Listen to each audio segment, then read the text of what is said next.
Mheshimiwa Mwenyekiti, nimempongeza Mheshimiwa Rais kipekee kwa sababu yapo mengi ya msingi ambayo ameyafanya kwa utashi wake wa kisiasa bila kusukumwa na ushawishi wa pande yoyote.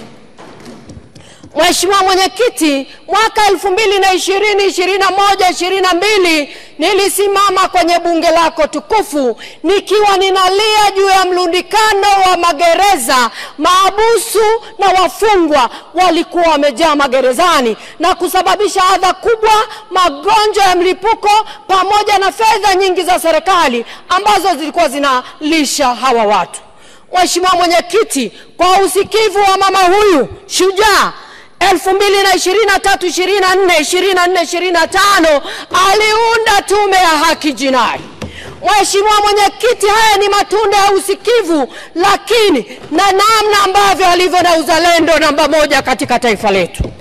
Alivyounda tume hii, Mheshimiwa Mwenyekiti, pamoja na mambo mengine, tume hii iliangalia hili swala la mlundikano magerezani. Mheshimiwa Mwenyekiti, Rais Samia Suluhu Hassan alilisimamia kidete na hatimaye 2024-2025 sasa tumeenda kupumua na hakuna mlundikano magerezani. Mheshimiwa Mwenyekiti, naomba niseme 2023 na 2022 kulikuwa kuna wafungwa magerezani pamoja na mahabusu 32,300.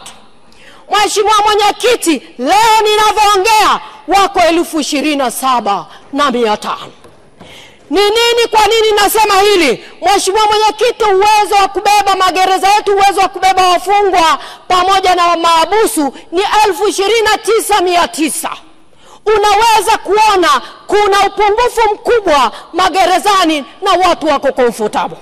Maana magerezani ni mtakuja, nisipokuwa kuenda mimi atakuwepo mwingine. Kwa hiyo rais ameandaa mazingira mazuri kwa wafungwa pamoja na mahabusu.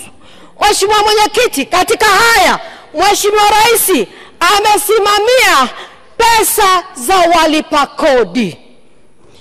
Mheshimiwa Mwenyekiti, kwa upungufu huu kuna upungufu wa wafungwa na mahabusu 4,900.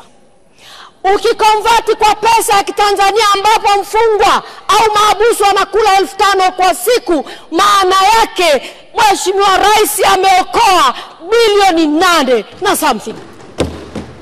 Mheshimiwa Mwenyekiti, uzalendo haupimwi kwa maneno, unapimwa kwa vitendo. Na katika hili madarasa 36 yanaweza kujengwa kwa hizi fedha. Huu ndio uzalendo tunaongea, huu ndio upendo wa mwanamke huyu tunaongea, sio upendo wa maneno. Mheshimiwa Mwenyekiti, katika hili ameruhusu, ametoa msamaha kwa wafungwa, ameweza kuendesha na kuunda hichi chombo kupitia watu wetu, ameunda mtandao. Lakini Mheshimiwa Mwenyekiti, kuna changamoto katika mahakama mtandao. Maana yake ni nini? Wizara ichukue hatua ya kuelimisha Watanzania faida za mahakama mtandao na ni nini. Maana yake wengi hawajui. Lakini Mheshimiwa Mwenyekiti, tulitembelea gereza la Isanga, tukakuta wafungwa wanasikiliza kesi zao kwenye mahakama ya mtandao comfortable. Nini? Kana umepungua, lakini watu wako imara wanasikiliza kesi zao. Kuna changamoto ya interneti. Naomba hili Mheshimiwa Waziri ulishughulikie. Wakati kesi zinaendelea kuna katika kwa mitandao, kwa hiyo kuleta adha kwa wasikilizaji lakini na waendesha mashtaka. Changamoto nyingine Mheshimiwa Mwenyekiti, kuna uhaba wa wataalamu wa tehama ambao wanaendesha mitambo ile. Niombe Mheshimiwa Waziri kupitia magereza waajiriwe watu wenye uweledi wa kuweza kusimamia hili. Lakini kuna changamoto za nyumba zenye huo mfumo wa mahakama mtandao. Uliangalie ili dhima iweze kuchukuliwa inavyotakiwa. Mheshimiwa Mwenyekiti, katika hilo nipongeze jeshi la magereza, wanafanya kazi ya kizalendo na ya utu.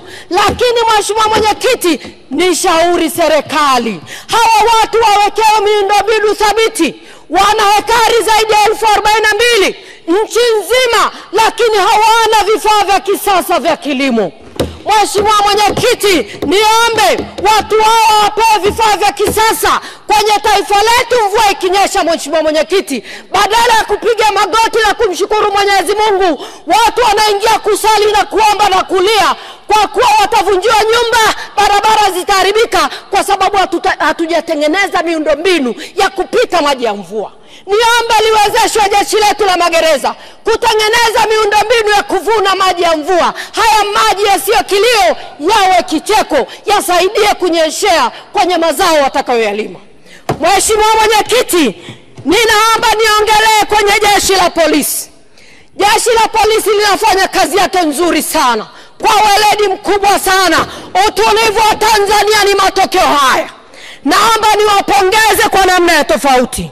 Lakini Mheshimiwa Mwenyekiti, kuna vituo ambavyo haviko sawa. Kituo cha kata ya Mabogini, jimbo la Moshi vijijini, Mheshimiwa Mwenyekiti, askari wanaogopa kukaa ndani. Kituo kimebomoka, hakifai kufanya kazi. Niombe Mheshimiwa Waziri, unapokuja hapa uniambie ni lini kituo hichi kitajengwa ili kulinda wananchi zaidi ya 50,000 kwenye kata ya Mabogini ambao wanategemea usalama wa hili taifa.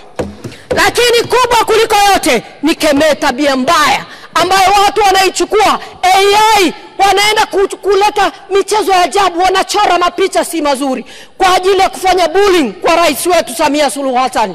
Kama mjumbe wa kamati ya ulinzi na usalama, ninakataa na ninakemea kitendo hiki kwa sababu hakikubaliki.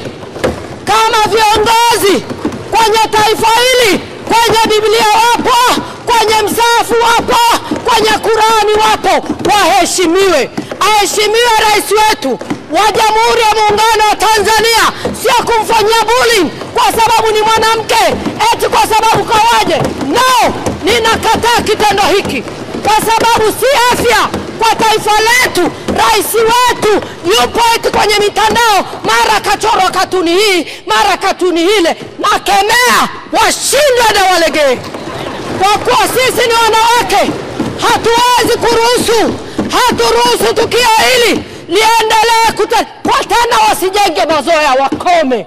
Wasijenge mazoea, kwa sababu wakijenga mazoea, Mheshimiwa Mwenyekiti, watazoea kidogo kidogo, baadaye tutaona wameingia chumbani, watoke. Ninasema hayo Mheshimiwa Mwenyekiti, asante sana kwa nafasi.